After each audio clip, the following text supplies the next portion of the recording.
téléspectateurs yu ITV di leen nuyu di leen ziar am mbégte dellu si tey jii ñu am mbégte si seen émission kennu askan wi di fi dalal Abdou Khadre Ndiaye nekk directeur général du centre national de la fonction publique locale et de la formation naka noonu moom mooy maire de Gaye naka noonu moom Abdou Khadre Ndiaye membre la ci APR Alliance pour la République moom nañuy dalal tey ci émission kennu askan wi ñu fas yéene waxtaanee lépp lu jëm ci wàllum collectivité territoriale lépp lu jëm ci wàllum rôle bu fonction publique locale loolu yëpp daañu ca yaatal ci émission kennu askan wi monsieur le directeur général maa lay dalal jàmm ci plateau bi fii ci ITV.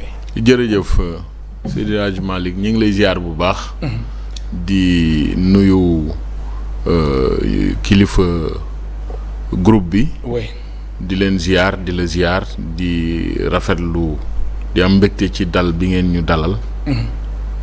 ndax presse dafa doon lu am solo ci démocratie ci wàllu bu mu jokkoo ak tas xibaar ak wàllu xarala kon loolu dañ ko war di kañ di louer métier boobu du métier bu jafe wante di nuyu mbooleem.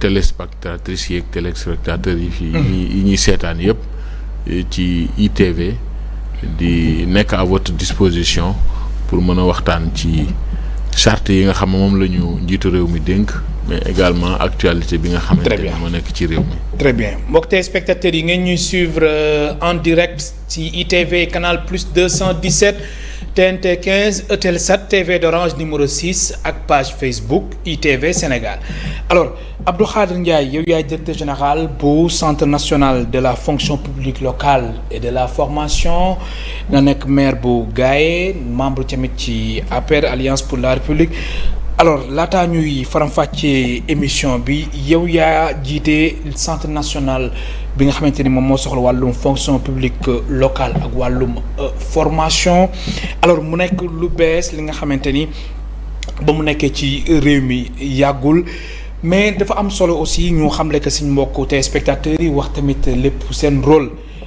bi ngeen am si wàllum collectivité territoriale wàllum formation bi alors centre bi soo ko doon xamle suñ mbokk téléspectateurs yi laataa ñuy pàccee émission bi lan ngay wax. waaw centre bi dañuy wax dafa doon kuréel. wala ñu ne bànqaas ci nguur gi wala jumtukaay. oui boo xamante ni gannaaw loi bi nga xam mooy loi 2011 08 bi nga xamante ni moo sanc moo sos. fonction publique locale. oui ndax fonction publique maanaam droit la.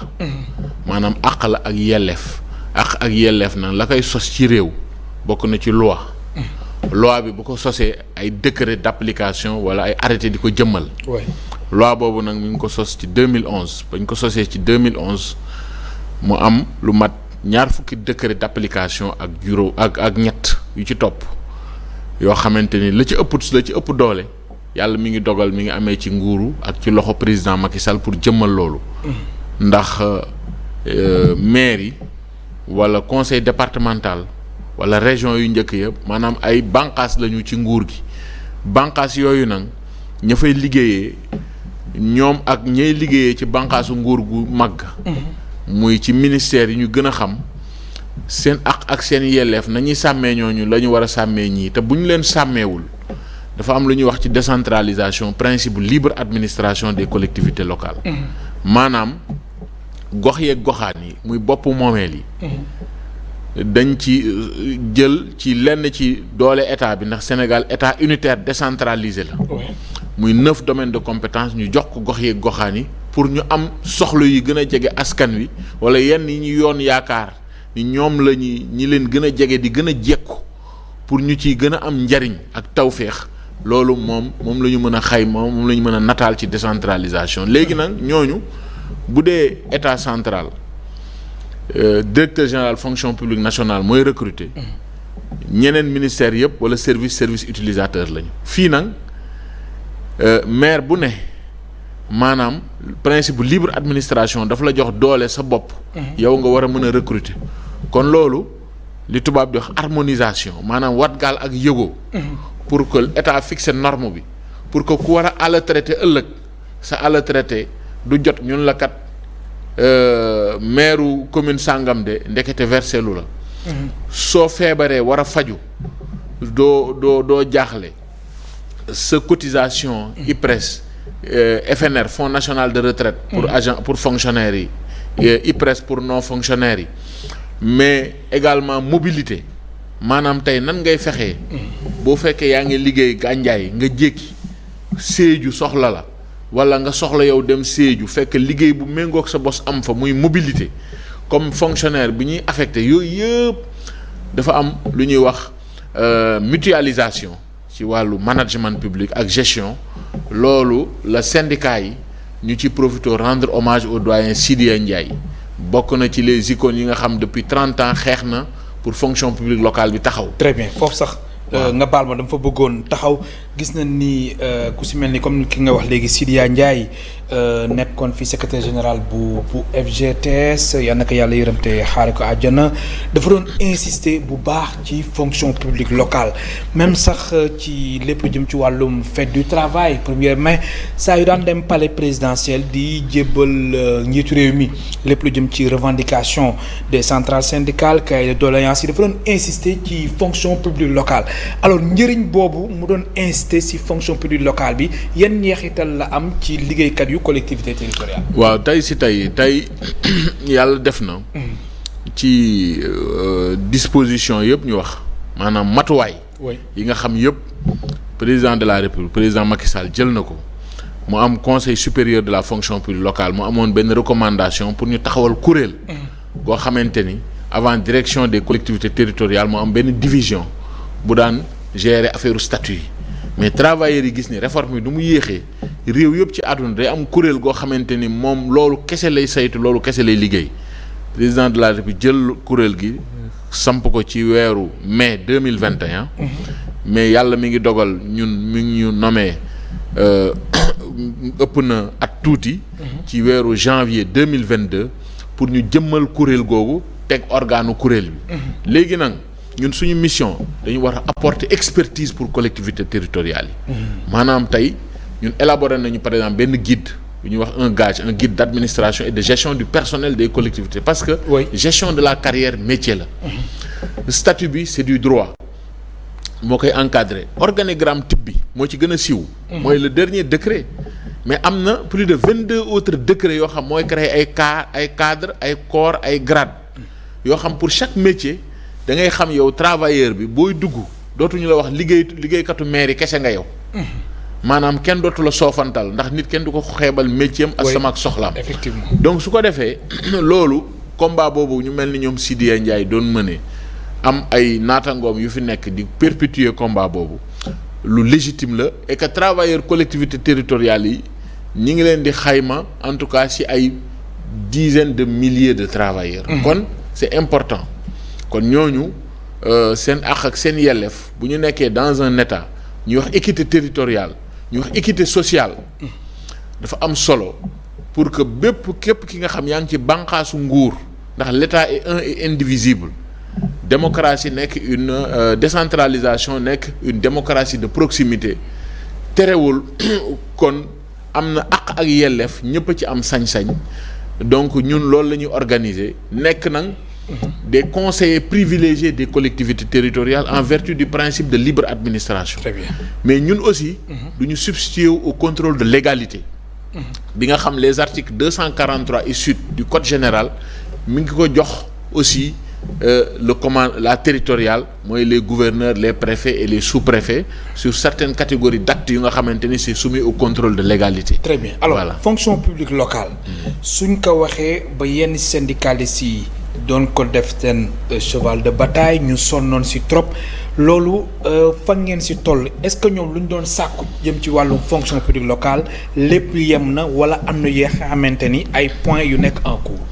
waaw xam nga une réforme bu mel nii li tubaab di wax ci co-construction rek lañ ko mën a def. wax naa la kuréel gi buñ ko njiitu réew mi taxawee léegi at ak ay weer lay toll. ci at ak weer boobu. yàlla dogal na ñun bu ñu jotee suñu lettre de mission taxawal nañu tous les outils de gouvernance outils yëpp maanaam boo waree am plan stratégique ndax mënoo ñëw di làmbaatu xam-xam ak liggéeyin weesu na foofu da ngay am say jumtukaay am plan stratégique il y a des outils de gestion nga xam c'est sur la reddition c'est sur les bonnes pratiques et la gouvernance tels que les manuels et cetera donc mais c'est surtout le plan stratégique am une démarche inclusive maanaam dajale acteur secteur bi yëpp ñu dajale leen sous la supervision bien sûr du conseil d'administration ak la feuille de route bi ñu président jox pour une mise en œuvre effective de la fonction publique locale d'abord il y a l'harmonisation et l'homogénéisation des règles maanaam tey mënoo nekk ingénieur ngeen génn même école ñu nekk ci même état ngay liggéey Gandiaye may liggéey Sédhiou yow nga bëgg di fayeeku voilà ngeen am même année d'expérience toutes choses étant égales par ailleurs mu am différence donc yooyu ces règles d'harmonisation et ak yi nga xam ne méngale bi yàlla def na léegi leer na ci bopp acteurs yëpp ñëpp ñu ngi koy appliquer kon principe bu parité moom moo am. waaw mais loolu la parce que sinon. du am mais le problème aussi moom mooy fii dañuy gis ni si agent wu état bi même njiitu réew mi président Macky Sall defoon na constat bi ba wax ko que ni traitement bi nekkul. traitement waaw xam nga nag dafa am ay corps ay carrières dañuy bokk formation wala dañuy bokk diplôme yi dafay méngoo mais teewul kii lu muy fayeeku ak kii lu muy fayeeku. loolu tey ci secteur décentralisation. pour ñu am. ñi nekk dans la fonction publique locale. Oui. loolu c'est fini c'est derrière nous. Très bien. Le barème. Oui. bi nga xamante ni mooy régir la fonction publique d'État c'est le même barème dans le cadre de la fonction publique locale en vertu du principe de parité moo koy régir maintenant des na parce que tey li ñuy wax l'harmonisation des bulletins de salaire maanaam ñu fexe ku nekk di fayee ko même chose à catégorie égale corps égal benn la. mais bulletins yi tey am na agent fonctionnaire am na non fonctionnaire.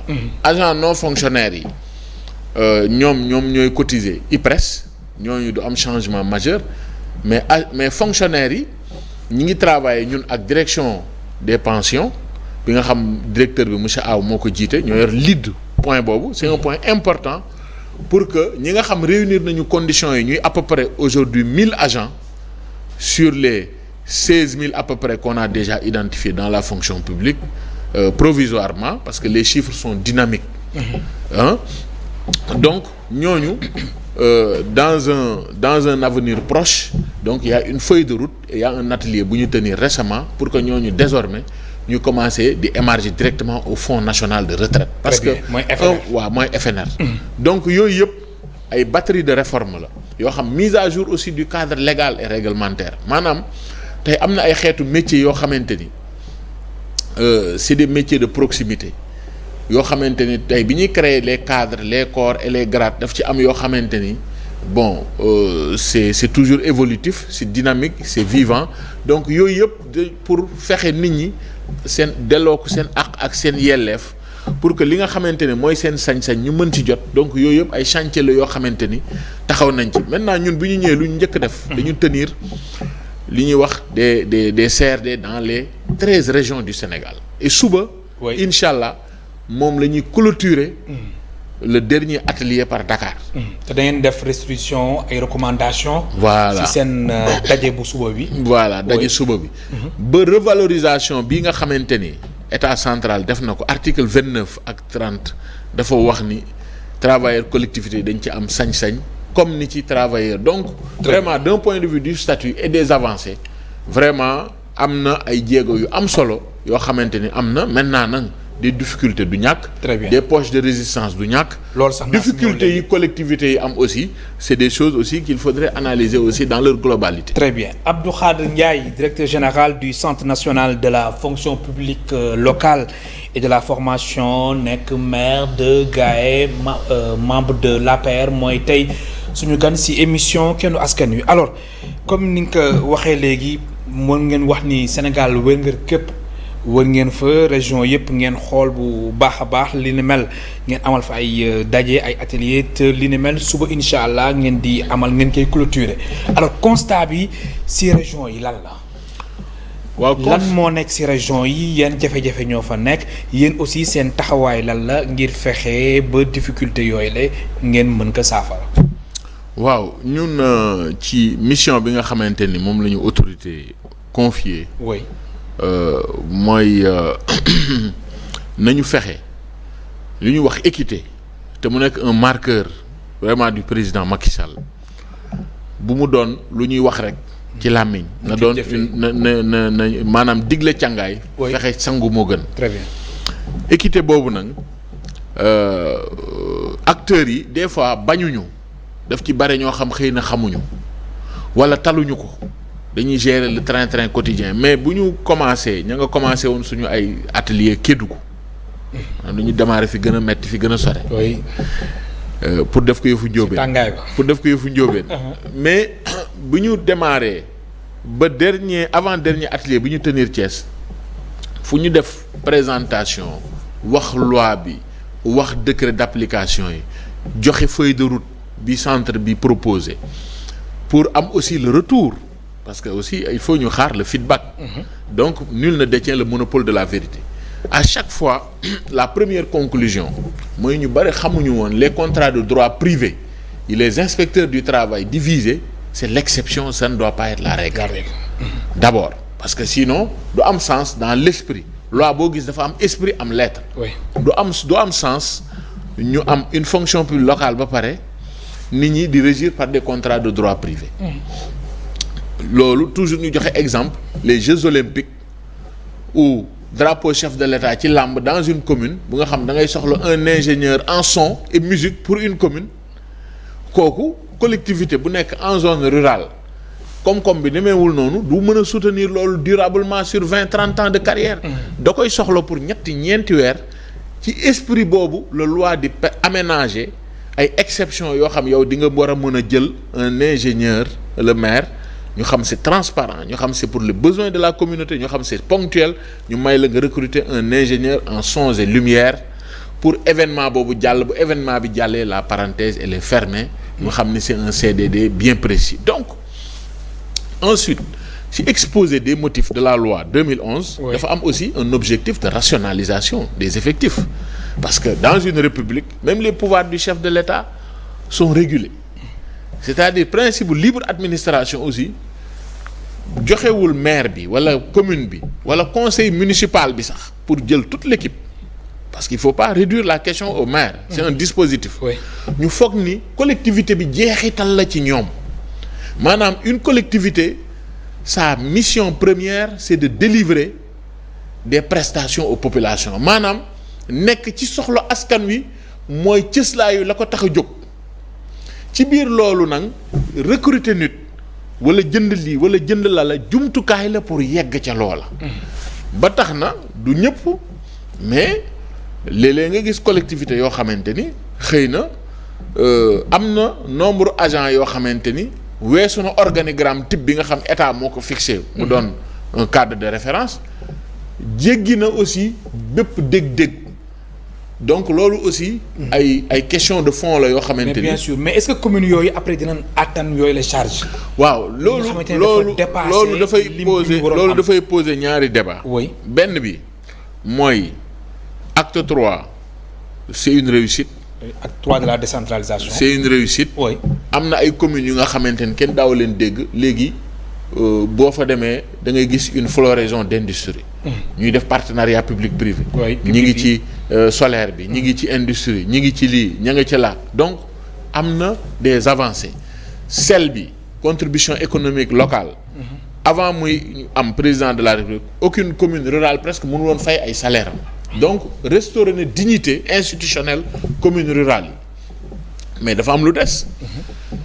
tey l'État a défiscalisé le secteur primaire en milieu rural pour des raisons évidentes yi nga xam souveraineté alimentaire. Et loolu depuis des décennies ça dépasse le cadre de ce régime donc ça veut dire que am na finalisation ay réformes yu ñu war a def pour rendre les communes un peu plus viables donc c'est ça aussi. Aucune réforme n'est parfaite su ko defee. d'une part mais d'autre part communes yi nga xamante ni ñoo am marché Sandaga wala HLM wala ñoo am ay industries yu mag yu mel ni ay ICS ak yeneen yu ko niru wala Sabodala wala feneen ak feneen ñooñu am nañu koom-koom bu wér buy wane ni ñoom mën nañu supporter lépp li nga xamante ni seen àq la ak seen yelleef maintenant loolu mooy jafe-jafe yi nga xamante ni mooy dab yenn yi ci communes yi te am ay avancées yu ci am moo tax y a le PACASEN 2 le PACASEN rural parce que PACASEN 1 bi concerné wu lu 124 communes alors sur plus de 601 collectivités département bi nga xamante ni ordre de collectivité bu bees la te muy dépendre essentiellement des fonds de dotation ak fonds de concours ak transferts yi état di def il faut ñu am fiscalité propre donc chantier yi bare na moo taxoon président ni nañu phaser la réforme là on a pratiquement bouclé la partie institutionnelle am na sur le financement de la décentralisation dañ ko war a finaliser sur le statut de l'élu local aussi dañ ko war a finaliser donc yooyu yëpp léegi fonds de dotation léegi waaw fonds de dotation yi loolu yéen aussi am nga si ay loolu mën a xelal communes yi ak collectivités territoriales yi. waaw xam nga fonds de dotation yi ça a été pratiquement multiplié par 2 voire par 3. Fonds de dotation yi c'est un transfert concomitant de ressources par rapport au domaine de compétence. oui loolu bokkul ak les ressources propres. yi nga xamante ni moom la collectivité bi di am donc ça c'est des fonds dédiés yoo xamante ni. soo ko jotee yii dafa war a dem ci santé yi war a dem ci éducation yi war a dem ci environnement yi war a dem ci culture yi war a dem ci jeunesse économie.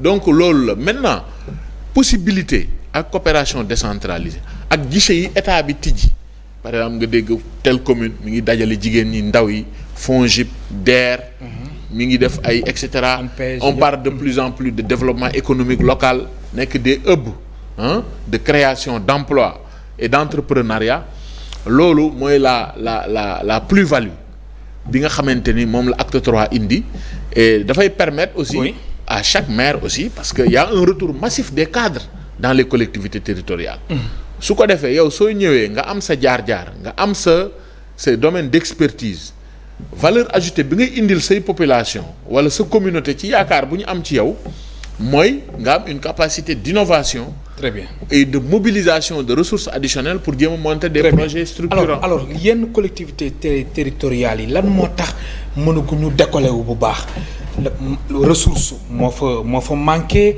wala ñoom dañ dul amal lu ñuy wax ay PPP ay partenariat public privé wala dañuy toog fu ñu toog lépp ñu bëgg a wékk si wàllum juuti yi si wàllum jaaykat yi lan moo tax yenn communes yi nekk si réew mi ba léegi nii mënaguñu décoller wu. waaw xam nga la responsabilité elle est partagée. Même si on dit que le poisson pourrit toujours par la tête. Oui. La première responsabilité c'est le dirigeant. Parce que yow yaa ñëw fekk askan wu yor seen baat nga dagaan ko laaj ko kon munoo dem ba ci biir tamit naan non parce que rek. parce que état bi jàppale il faut en connaissance de cause. mais état bi aussi war na ci loxoom. non état. oui état dafa am rôle par rapport à l'équité. effectivement. état lu mu war parce que par exemple damay jox fonds yi distribution fonds yi y a des réflexions par exemple tey soo jëlee une commune à Dakar. fonds de dotation ñëw ñu jox ville bi fonds de dotation ñëwaat ñu jox. ancienne commune d'arrondissement bi fu mel ni Thiès encore c'est plus grave fonds de dotation ñëw ñu joxaat conseil départemental bi la réflexion sur l'équité est-ce que le même citoyen bi nekk Thiès est-ce que moo nekk Dagana le même citoyen reçoit 3 fois une part ou 2 fois plus de fonds et cetera donc mais la question foofu équité amu fa. waaw donc ça la réforme territoriale moo bu ñuy tax wax la question de la finalisation de la réforme xam nga ay temps Wolof Njaay nee na bukki bu xoolee bëy rek ñu ne der baa tax ay temps sur la réforme de la ville sur le redécoupage territorial il y a eu un débat mais c'est des débats yoo nga xamante ni su amee à la veille d'échéance nationale oui dañuy jaawale pomme de terre ak Angleterre maanaam dañuy boole yu bokkul or c'est des questions de fond qui ont toute leur pertinence mais contexte bi nga koy poser du ko jox toute sa valeur ajoutée donc du question yu simple il y a de Sénégal bari na ay experts bari na ay expertise bari na ay retour d'expérience bari na ay nit ñu nga xamante ni am nañu patriotisme bi ci war ci bëgg seen réew ak bëgg waaw góor ak liggéey je pense que suñ ci waxtaanee dans un cadre de sérénité. Très bien. Par rapport aux perspectives dans l'immédiat donc je pense que vraiment dans le cadre de comme ni ko dialogue bi recommandé de la rationalisation même de l'agenda électoral su ko defee nit ñi daañu mën a nekk dans un temps politique où la diversité mën a exprimer wu les ambitions légitimes mën a exprimer wu. mais bu ñu jotee la sanction populaire ñu bàyyi ñi nga xam moom la ñuy dénk goxaat gouvernement assemblée ñeneen ñu mën a dérouler loo xamante ni Sénégalais yi dinañu mën a évaluer la mise en œuvre des politiques publiques dans toutes leurs dimensions. très bien alors sànq waxoon nga junj nga ko ci biir waxtaan bi laataa sax may ñëw ci wàllum formation mooy suivi bu agent yu collectivité territoriale yéen ban rôle ngeen ciy jouer. waaw xam nga dans le cadre du suivi d'abord tubaab dafa wax kii trop embrasse mal étreint. oui maanaam moom ku jiiroo da ngay fot.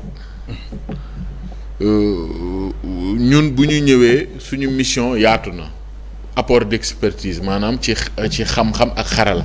ndax collectivité bu ndaw bu nekk fële ca benn dëkk bu sore mënul di jël xeetu ingénieurs yi ak gestionnaire des ressources humaines yëpp ñu leen dajal du ko àttan donc ak suivi masse salariale bi ak traitement salaire yi ak couverture maladie par exemple tey liggéeykatu maire yi bare na ñoo xamante ni bu ñu feebaree amuñu fu ñu faju te liggéeykatu état bu feebar da ngay dem rek joxe imputation faju donc yooyu yëpp ay mission la.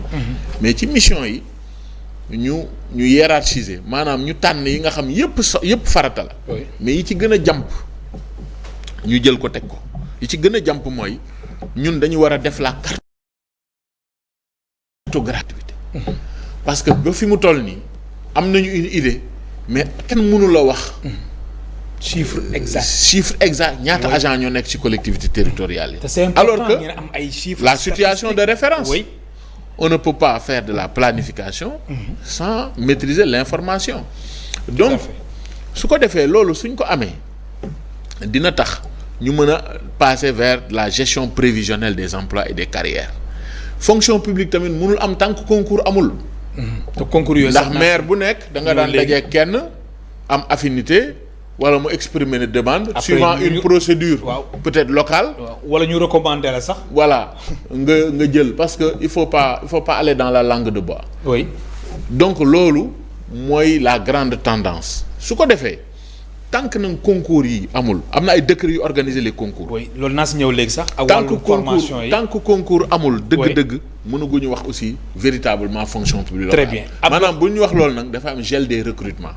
am na solo Abdou Khadre Ndiaye directeur général du centre national de la fonction publique locale et de la formation maire de Gaye mooy tey suñu gan si émission Kennu Askan Wi ngeen ñuy suivre en direct si ITV canal plus 217 TNT 15 Hôtel 7 TV d'Orange numéro 6 ak page Facebook ITV Sénégal alors damay ñëw si wàllum formation ci wàllum examen ak concours ndax yéen ñaari pàcc yi ngeen di gérer pàcc boobu daf si am solo mooy wàllum formation alors agent des collectivités territoriales lan la ñuy xaar si centre bi mu soxal wàllum examen ak wàllum concours.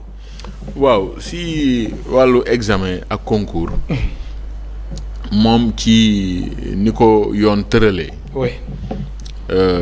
moom jongante mooy principe maanaam le principe d'égal accès aux emplois publics. kon daa amul jël yaa ma neex. loolu jeex na. waaw loolu c'est fini léegi dañ koy teg si yoon ñu dem jongante ku si am loolu la yoon mës a wax résultat en réalité dañ ko mësul woon jëfe c'est-à-dire mais concours bi centre bi moo ko war a organiser ci ndigalu ministre en charge des collectivités territoriales. noonu la ko décret bi organiser. très bien donc centre bi moo yor organisation matérielle moo yor secrétariat bi comme ENA nu muy def fonctionnaire yi nga xamante ni tey ñoo nekk administration centrale centre bi taxawaay boobu la war a am ci organisation concours yi. loolu dafa am lu koy jiitu mooy identification des besoins maanaam buñ ca yeggee dinañu ni.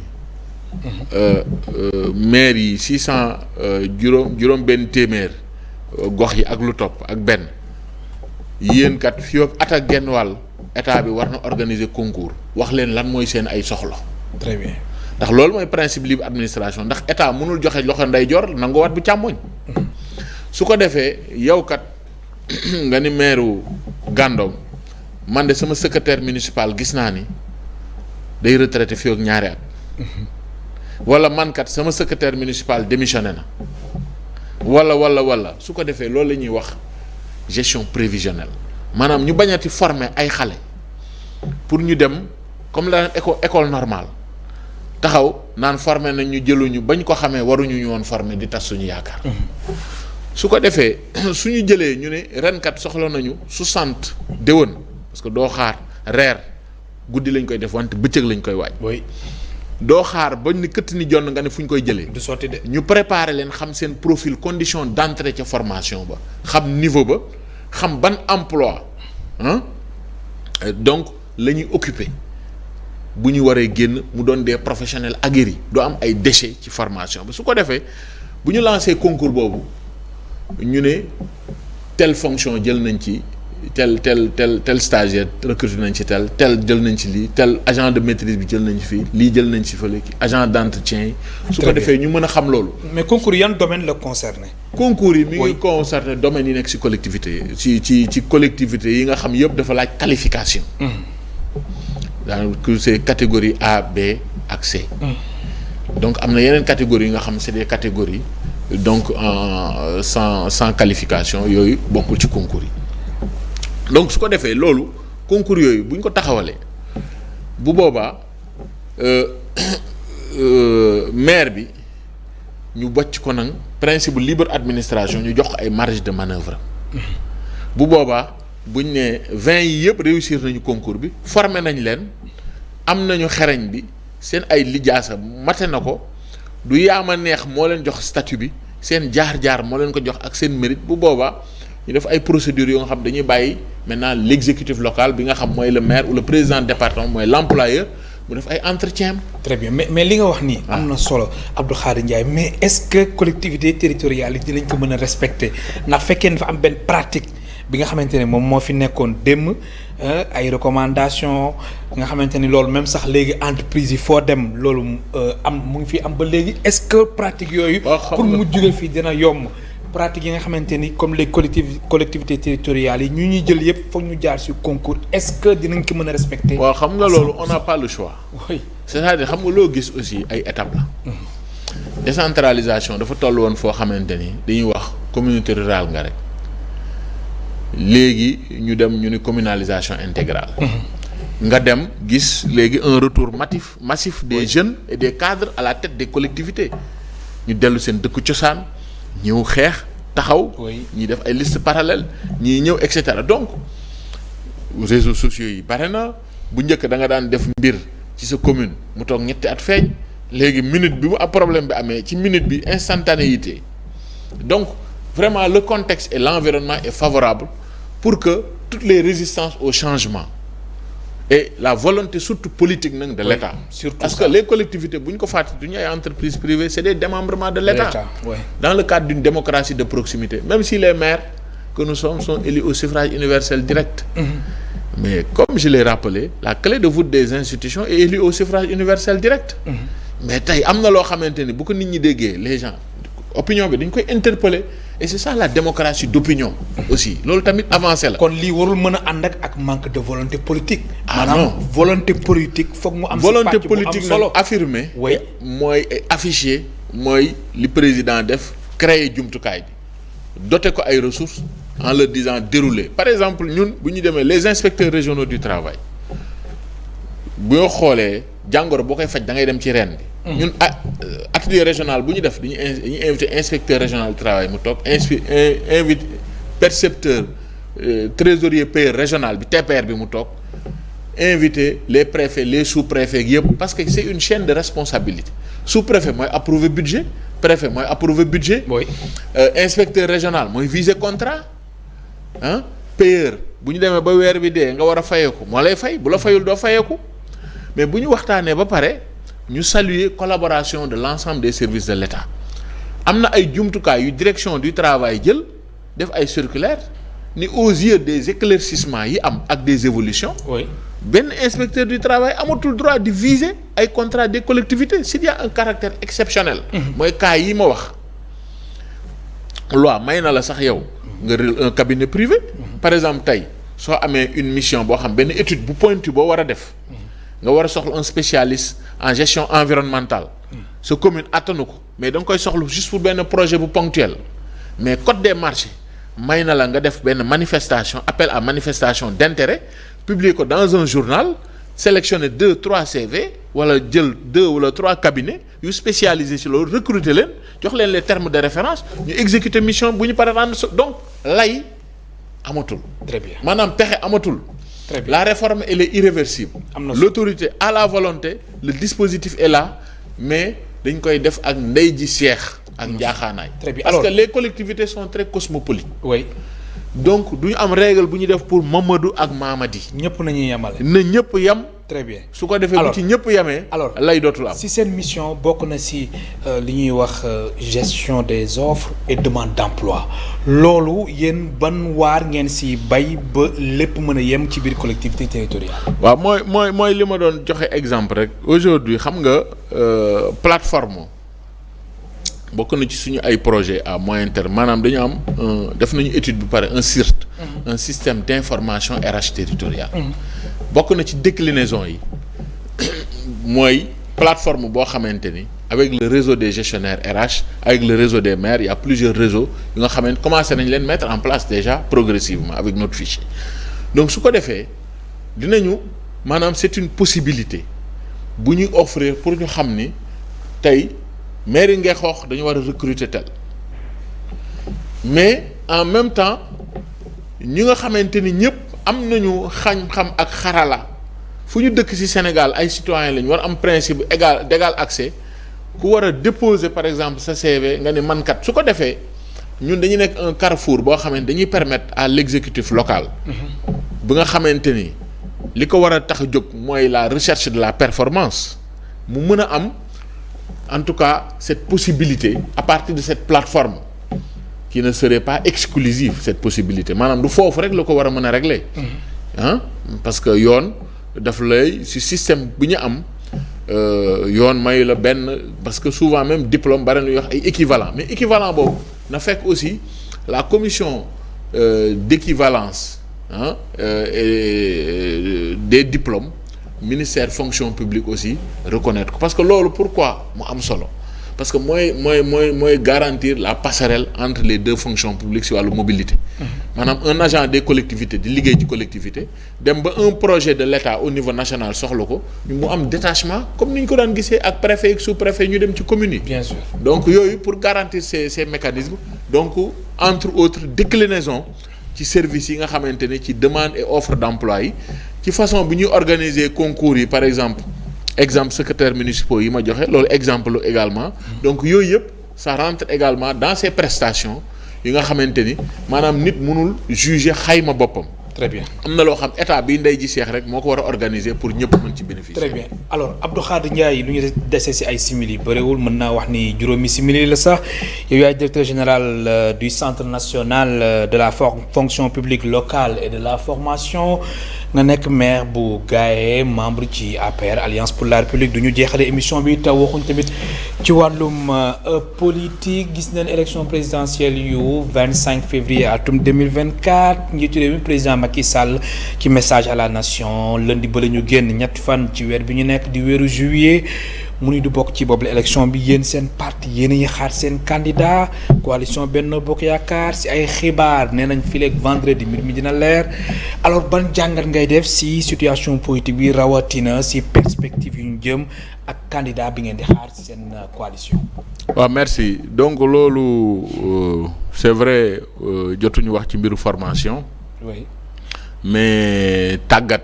naa la bàyyi tamit nga jeex. ñaari xeetu tàggat la ñuy def. pour tënk. oui maanaam formation continue ak formation initiale. oui formation continue yi maanaam tàggat gu nga xam du am app la vie est une école ininterrompue. oui loolu à chaque fois ñu ngi koy def le centre mooy exécuter le volet PACASEN. très bien donc ci wàllu formation.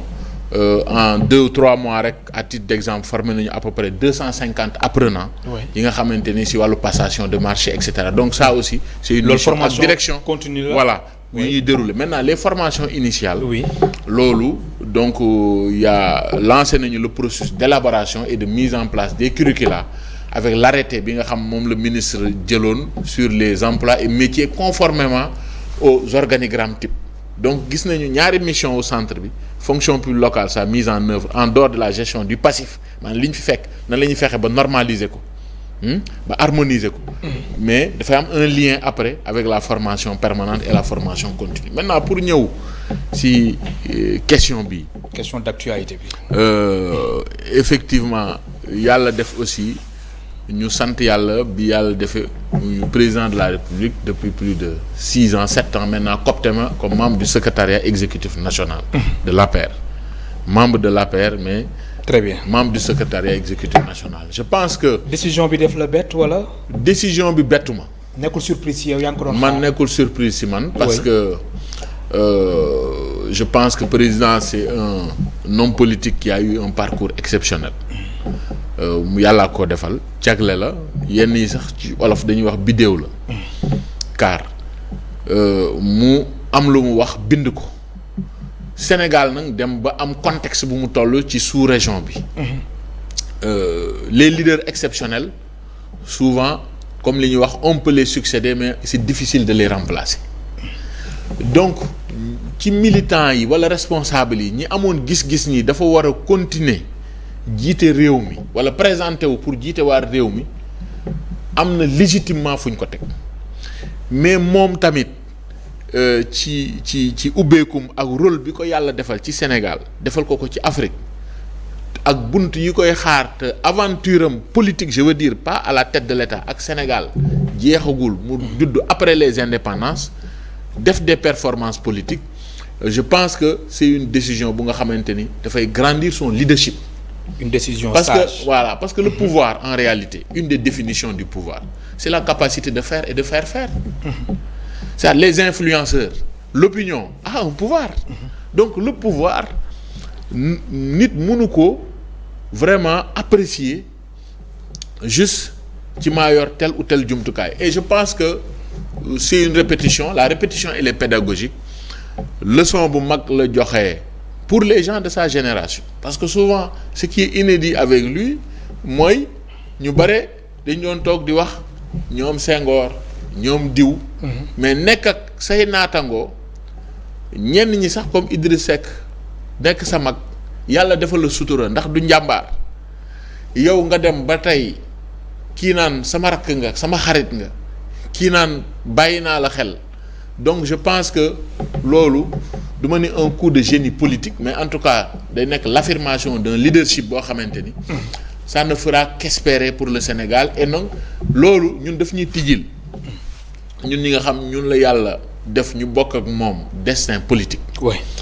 projection c'est-à-dire nit ñaa ngi wax projet mais ñun ñu dépassé projet ñun ñu ngi ci projection. parce que l'émergence c'est à l'horizon 2035. très bien alors ba candidat bi ngeen di xaaral ni profil bi ci sa gis-gis na la war a mën a mel naka noonu foog mu am consensus su ko defee mu bañ a am ay. Frustration ay dissidents ñeneen ñi nga xamante ni aussi dañuy claquer la porte xool tamit yoon bu ñu jaar. En tout cas dootul secret parce que les instances ont délibéré et ça a été relayé par les communiqués. Je pense que y a eu un débat libre. Chaque parti dafay am instance. Et mandat a été donné oui. au président de l'Alliance pour la République, président de Benno Bokk Yaakaar. Oui. Pour mu waxtaan pour aller vers une candidature de rassemblement. Parce que ambition du ñàkk. mais les Ivoiriens dafa am lu ñu wax. oui nee na chacun doit savoir où accrocher sa veste. oui mais profil bi tey ma jiite leen. oui tey ma jiite leen wóorul ci réew. mais en 30 kaay secondes jiite ñu ban moo gën a profil wóor. nga gis.